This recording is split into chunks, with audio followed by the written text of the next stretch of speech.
exigencia.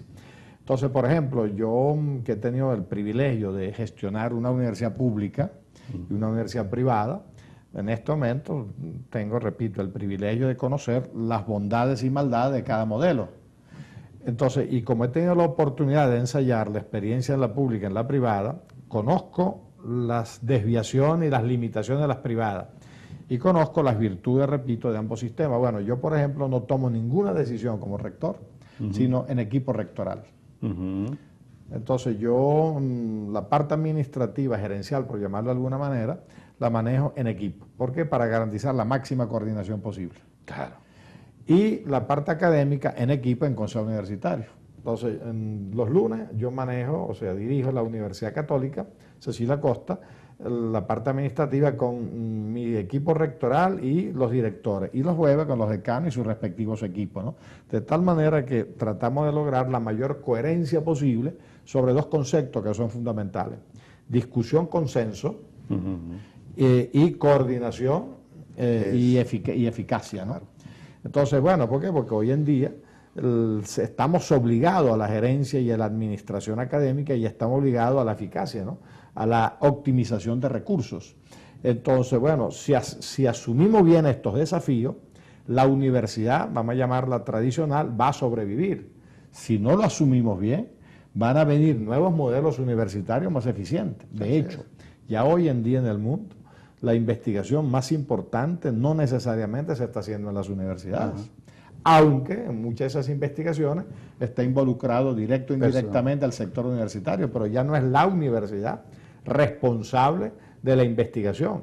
¿Por qué? Porque, por ejemplo, un laboratorio de genética, la inversión es de tantos miles de millones de dólares, que ninguna institución sola lo pudiera asumir, tiene que asumirla con otras instituciones, con el sector público y el sector privado que esté vinculado a eso. Entonces, eso te obliga a romper esquemas y a plantearte nuevos desafíos y, lógicamente, generar respuestas creativas, ¿no? Sí, así Usted es. ha mencionado algo que es bien interesante, ¿no? Gerenciar. Bueno, la gerencia está en todos los aspectos de la vida, pero ¿qué es lo que nos hace, nos puede hacer que eficientes, efectivos, eficaces? Ahora bien, ¿qué tanto se gerencia la academia en las universidades autónomas, ¿no? Porque inclusive mucho se ha cuestionado a las universidades de ser los lugares donde es más difícil que se operen los cambios. Mira, en general en Venezuela, en todos los sectores, no solamente las universidades, estamos mal gerenciados. Desde la presidencia de la República, pasando por los ministerios, como por todas las instituciones. Por una razón muy simple, porque nosotros somos un país rentista. Si nosotros tenemos 100 años, casi 100 años, transitando una renta petrolera, es como ganarte una lotería. Entonces, como no hemos producido nuestra riqueza, sino la hemos recibido, hemos sido muy malos administradores. Porque no hay que olvidar que la economía, es algo muy concreto, viene de economía familiar. Igual como tú administras un presupuesto para la familia, lo administras para una nación o para la universidad. Lo que cambian son las magnitudes. Y hay un principio fundamental: nunca tú puedes gastar más de lo que ingresas. Ese es el primer principio. El que no entienda que debe gastar lo que está en función del ingreso real, está endeudando, despilfarrando o creando problemas futuros, ¿no? Entonces, yo diría que, ya respondiendo en concreto a tu pregunta, en general hemos sido muy malos gerentes y hay una muy mala gerencia en las universidades, pero repito, no en las universidades, en el país. Porque a veces desde el sector oficial, no solamente este gobierno, sino los anteriores, se nos quieren dar lecciones administrativas, cuando ellos realmente no tienen autoridad moral para darnos esas lecciones, dar esas lecciones, porque han manejado muchísimos más recursos con mucho menos resultados. Sí, sí. Pero hay algunas cosas, ¿no? Por ejemplo, en las campañas de elecciones universitarias uno ve con facilidad cuando hay eslogan que dicen la administración al servicio de la academia.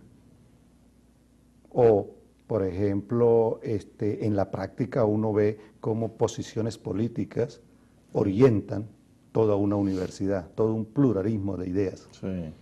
Eso entra dentro del tema de falacia. O lo inverso, ¿no? Cuando la academia es subyugada a circunstancias económicas y políticas del momento. Claro. Pero lo traigo a colación porque, como decías tú, eso pasa en todo el país. Pero nosotros no somos un país de indios, por decirlo, permítame la palabra, entre comillas, Sin de ser personas no peyorativa. formadas, exacto, ¿sí? De personas no formadas. Somos un país donde hay gente formada. Claro. ¿Qué es lo que pasa aquí? ¿Qué es lo que va pasado? ¿Es realmente el poder del rentismo tan grande o el placer de vivir el rentismo tan grande que nos hace olvidarnos de realmente cuál debe ser el camino que debemos de seguir? ¿Por qué somos víctimas de tantas distorsiones? Yo me oriento fundamentalmente por la cultura del petróleo como respuesta.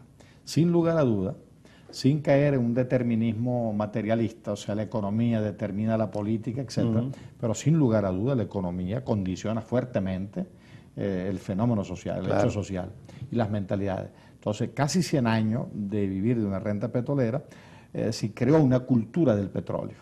La cultura del petróleo que nos hace ser laxo en los controles, no nos hace rendir cuenta, en donde la administración a veces tiene debilidades de mucho tipo. Por ejemplo, yo recuerdo cuando yo fui decano de Humanidad y Educación en la Universidad del Zulia en el 75-78, los rectores de la época recibían un presupuesto, lo gastábamos hasta abril-mayo, iban a Caracas, les daban un crédito adicional, otros ejecutaban otro presupuesto, o ejecutábamos, yo era decano, y después a fin de año venía otro presupuesto adicional. Y recuerdo que se nos decía, a comienzo de año, gasten poco, porque no sabemos lo que va a llegar, y a final de año gasten todo. El último mes, del último 30 Claro, días. y hay un caso de un rector, que no lo puedo nombrar, por elegancia, por respeto, un rector que el pobre hizo un gran esfuerzo administrativo por ahorrar. Bueno, el presupuesto siguiente lo castigaron, le redujeron el presupuesto en función de lo que había ahorrado, mientras que los rectores despilfarradores